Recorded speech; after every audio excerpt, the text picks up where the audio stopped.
Hi guys, 5 recent best OTT movies available in Telugu. So రీసెంట్గా ఓటీటీలో సినిమాలు సిరీస్లు చాలానే వచ్చినాయి. అన్నీ చూశాక నాకు బెస్ట్ అనిపించిన ఒక 5 మాత్రం ఫిల్టర్ చేసి ఒక మంచి లిస్ట్ తీసుకొచ్చా. సో లిస్ట్ అయితే చాలా ఇంట్రెస్టింగ్ ఉంటుంది. వీడియోని లాస్ట్ వరకు చూడండి. Number 1, second case of Sitaram. Kannada cinema ఇది. అయితే ఈ సినిమా తెలుగులో లేకుండే. సో రీసెంట్గా ప్రైమ్ వాడు తెలుగువాడి యాడ్ చేశాడు. బేసిక్ ప్లాట్ ఏంటంటే ఊర్లో సేమ్ ప్యాటర్న్తో బ్యాక్ టు బ్యాక్ మర్డర్స్ అవుతుంటాయి. ఇక ఆ కేసుని మన హీరో సీతారాం ఎలా హ్యాండిల్ చేశాడనేది కథ. స్టోరీలను వింటే ఒక రొటీన్ ఇన్వెస్టిగేషన్ సినిమాలా అనిపిస్తుంది, కానీ సర్ప్రైజింగ్గా సినిమాలా లేదు.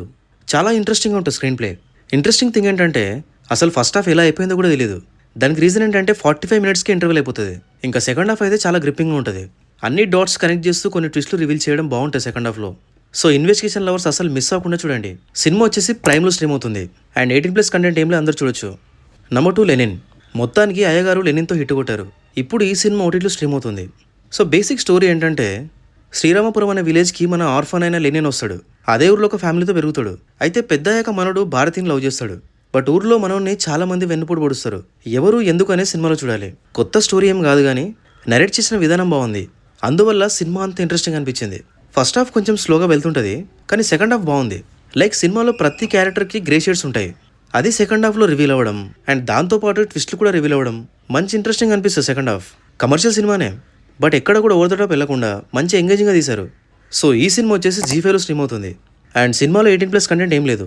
నెంబర్ 3, హృదయ మురళి. తమిళ అండ్ తెలుగులో రిలీజ్ అయిన సినిమా ఇది. అండ్ మన తమనన్న కూడా ఒక ఇంట్రెస్టింగ్ రోల్ చేశాడు సినిమాలో. బేసిక్ స్టోరీ ఏంటంటే హృదయ్ మన హీరో చిన్నప్పటి నుంచి బాగా ఇంట్రోవర్ట్. దానివల్ల స్కూల్లో లవ్ని ఎక్స్ప్రెస్ చేయడు, కాలేజ్లో చేయడు, లైఫ్లో ఏ స్టేజ్లో చేయడు. మరి ఇలాంటి బిహేవియర్తో మన హీరో ఎలా సర్వైవ్ అయ్యాడు అనేది కథ. బాగుంది సినిమా.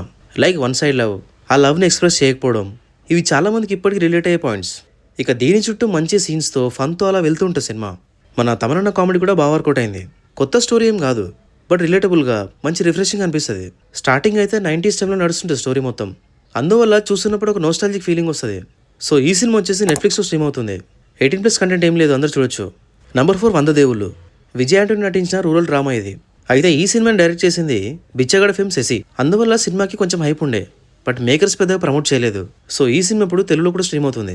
బేసిక్ స్టోరీ ఏంటంటే వాసవి సింగిల్ మదర్గా 2 కొడుకుల్ని చూసుకుంటూ ఉంటుంది. అయితే ఒక టైంలో వాసవికి ఏమనిపిస్తుంది అంటే మళ్ళీ పెళ్లి చేసుకోవాలనిపిస్తుంది, కానీ ఎవరు ఒప్పుకోరు. మరి ఆ తర్వాత ఏమైందనే స్టోరీ. రియల్ స్టోరీని బేస్ చేసుకొని తీశారంటే సినిమాని. విజయ్ ఆంటోనీ ఈ సినిమాలో హీరోనే కానీ కంప్లీట్ ఉమెన్ ఓరియంటెడ్ ఉంటుంది సినిమా. మళ్ళీ పెళ్లి చేసుకోవాలనుకున్న ఉమెన్ని సొసైటీలో ఎలా చూస్తుంది, రిలేటివ్స్ ఎలా ట్రీట్ చేస్తారు, ఇవన్నీ సినిమాలో చాలా రియలిస్టిక్గా చూపించారు. నరేషన్ స్లో ఉంటుంది, బట్ పాయింట్ బాగుంది అండ్ దాని గురించి డిస్కషన్ కూడా బాగుంది. ఒక మిడిల్ ఏజ్ ఉన్న మదర్కి తోడు కావాలనుకోవడం తప్ప ఈ క్వశ్చన్ని సినిమాలో రేజ్ చేస్తుంది. అందరి యాక్టింగ్ కూడా చాలా న్యాచురల్గా బాగుంది. సో ఎంగేజింగ్ సినిమా, అస్సలు మిస్ అవ్వకండి. ఈ సినిమా వచ్చేసి జీ5లో స్ట్రీమ్ అవుతుంది. సినిమాలో 18+ కంటెంట్ ఏం లేదు, అందరూ చూడొచ్చు. Number 5, వదంతి season 2. 22లో వచ్చింది సీజన్ 1. మన ఎస్జేశ్వరి లీడ్ రోల్ చేశారు. ఇక ఇప్పుడు శశికుమార్ లీడ్గా సీజన్ 2 వచ్చింది. బేసిక్ స్టోరీ ఏంటంటే ఒక ఊర్లో స్కెలిటన్ దొరుకుతుంది. ఆ కేసుని మన హీరో మూసా రాసా టేకప్ చేస్తాడు. మరి ఆ తర్వాత ఏమైందనే స్టోరీ. మొత్తం 8 ఎపిసోడ్స్ ఉన్నాయి అండ్ ఒక్కోటి రఫ్గా 37 మినిట్స్ టు 45 మినిట్స్ మధ్యలో ఉంటాయి. బాగుంది సిరీస్. సేమ్ సీజన్ 1 లాగే ఉంటుంది. Like slow narration, but interesting screen play. సిరీస్లో మెయిన్గా హూడనెట్ అనే టెన్షన్ని మాత్రం బాగా మెయింటైన్ చేసింది సిరీస్ మొత్తం. ఇంకా వెబ్ సిరీస్ అంటేనే స్లో ఉంటుంది, అది కామన్. బట్ స్లోగా ఉన్నా కూడా ఎంగేజ్ చేసిందా లేదా అనేది పాయింట్. అలా చూసుకుంటే ఈ సిరీస్ ఎంగేజ్ చేసిందనే చెప్పాలి. మరి అద్దరిపై ట్విస్ట్ ఏం లేవు సిరీస్లో, కానీ మర్డర్ ఎవరు చేశారు, ఎలా చేశారు అండ్ ఆ ఇన్వెస్టిగేషన్, ఇదంతా ప్రజెంట్ అండ్ పాస్ట్ స్క్రీన్ ప్లేతో మంచి ఇంట్రెస్టింగ్గా ఉంటుంది. సో ఒక మంచి ఇన్వెస్టిగేషన్ సిరీస్ చూడాలనుకుంటే సిరీస్ని మిస్ అవ్వకుండా చూసేయండి. ప్రైమ్లో స్ట్రీమ్ అవుతుంది. ఇంకా సిరీస్లో 18+ కంటెంట్ ఏం లేదు, అందరూ చూడొచ్చు. సో అంతే. ఇంకా మరి ఈ లిస్ట్లో మీకు ఏది నచ్చిందో కమెంట్స్లో చెప్పండి. అండ్ ఈ వీడియో నచ్చుంటే don't forget to subscribe. Thank you for watching this video.